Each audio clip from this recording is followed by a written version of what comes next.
अभिनेत्री कंगना रनौत की महात्मा गांधी पर की गई विवादास्पद टिप्पणी पर बवाल हो गया। उन्होंने एक आर्टिकल साझा किया जिसमें लिखा था कि आपको गांधी और भगत सिंह में एक को चुनना होगा क्योंकि महात्मा गांधी चाहते थे कि भगत सिंह को फांसी हो। कंगना ने जैसे ही आर्टिकल शेयर किया बवाल हो गया और उनके खिलाफ प्रदर्शन शुरू हो गया। मुंबई के पास ठाणे में तो कांग्रेस कार्यकर्ताओं ने उनके पोस्टर पर चप्पलों से मारकर अपना गुस्सा दिखाया।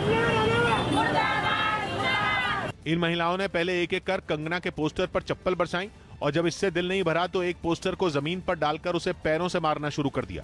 कंगना पर इन लोगों का यह गुस्सा उनकी इंस्टाग्राम पर की गई विवादास्पद टिप्पणी की वजह से हुआ। उन्होंने वहां जो आर्टिकल शेयर किया उसमें 2 टूक लिखा था कि गांधी जी ने न कभी भगत सिंह का समर्थन किया और न ही नेताजी सुभाष चंद्र बोस का। और जैसे ये बात सामने आई, सियासी पार्टियां उन पर बरस पड़ी। सभी ने न केवल कंगना की टिप्पणी की आलोचना की बल्कि उन्हें खरी खरी भी सुनाई।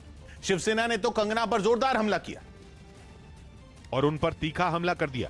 ते का बरळतात, ते कोणत्या नशेमध्ये असतात, हे जे आपलं एनसीबी आहे त्यांनी तपास करावा अशी माझी मागणी। बात राष्ट्रपिता से जुड़ी थी, लिहाजा बीजेपी ने भी कंगना के बयान का खुलकर विरोध किया। जितना समझेंगे उतनी उनके प्रति श्रद्धा आपकी बढ़ेगी।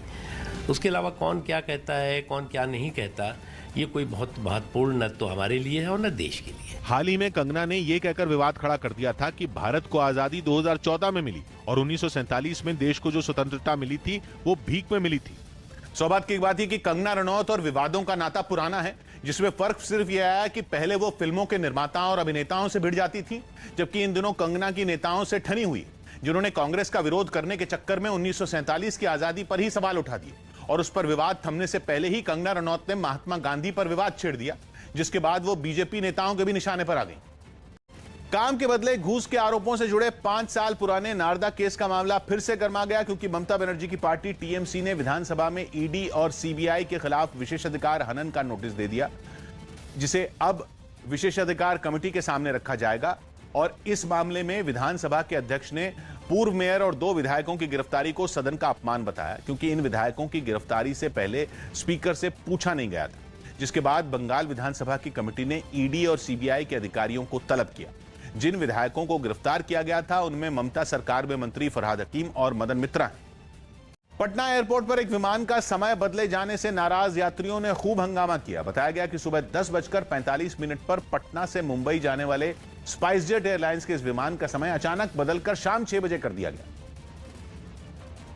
जिस पर एयरपोर्ट पर पहुंचे यात्री भड़क गए।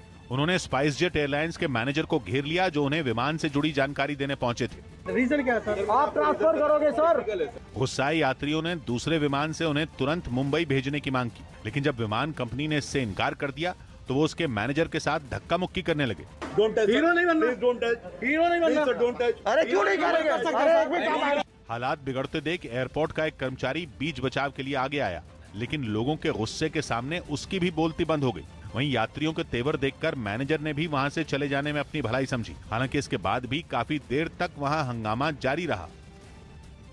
19 नवंबर को देव दीपावली के मौके को यादगार बनाने के लिए उत्तर प्रदेश के वाराणसी में प्रशासन ने खास तैयारी की। गंगा नदी के 84 घाटों को इस साल करीब 15 लाख दियों से सजाया जाएगा। इस नजारे को लोग इस बार जमीन के साथ साथ हॉट एयर बलून के जरिए भी देख सकेंगे, जिसमें सवार होने के लिए आदमी को 500 रुपए खर्च करने होंगे। इसके साथ ही 3 दिनों तक चलने वाले बलून फेस्टिवल की शुरुआत हो गई। हॉट एयर बलून में एक बार में करीब 1 घंटे तक लोग इस अनोखे नजारे का मजा ले सकेंगे। प्रशासन ने इसके अलावा कई दूसरी तैयारियां भी की। इलेक्ट्रिकल आतिशबाजी 80 घाट के अपोजिट साइड वाले घाट पे की जाएगी। बलून फेस्टिवल शुरू हुआ तो सुबह से ही 80 घाट के आसपास कई रंग बिरंगे हॉट एयर बलून हवा में उड़ते नजर आए।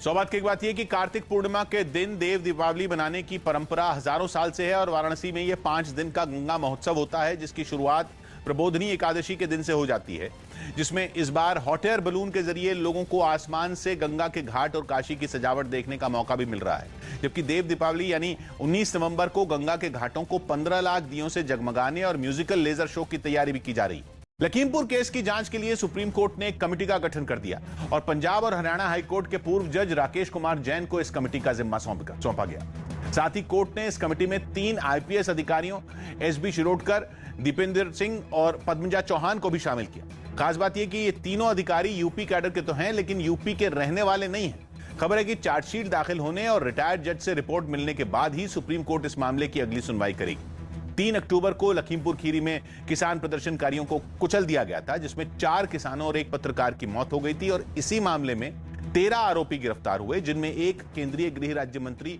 अजय मिश्रा के बेटे आशीष मिश्रा